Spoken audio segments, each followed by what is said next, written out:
Францад болзоо гэдэг ойлголт огт байдаггүйг та мэдв үү?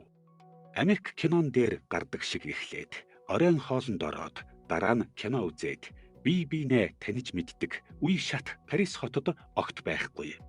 Эндхийн тоглоомын дүрм маш энгийн бөгөөд харгас. Хэрвээ та Франц залуутай уулзаж байгаа бол тэр хизээч чамайг албан ёсны болзоонд орхихгүй. Тэд зүгээр л алхах уу? Эсвэл манай найзуудтай уулзах уу гэж бөөрөнхий асууна. Энэ бол тэдний хамгийн ихний сэтгэл зүйн өрх юм.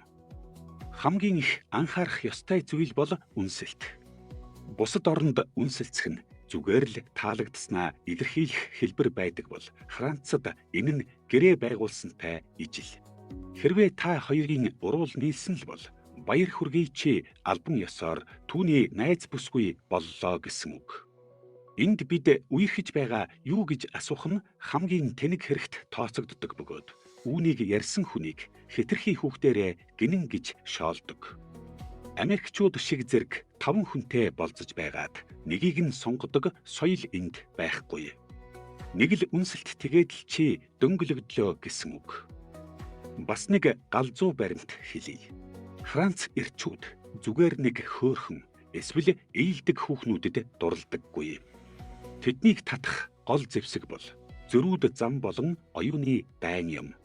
Чи түүнтэй санал нийлэх тусам тэр чамаас уйдна. Тэдний хувьд оройн хоолны ширээний ард улс, төр философи эсвэл урлагийн талаар ширүүн маргалдах нь сексийн овертюра хөгжим гэсэн үг. Чи хэтэрхий ээлдэг байвал чамайг уйтгартай гэд шууд хаяна. Тиймээс Франц эмэгтэйчүүд хизээч эрчүүдэд таалагдах гэж хичээдэггүй. Харин өөрийнхөө үзэл бодлыг тулгаж байж үн цэнтэй болдог. Эцэст нь нууцлаг байдал буюу жардин секрет гэж ойлголт бий. Франц хосууд бие биедээ бүхнээ ярьдаггүй.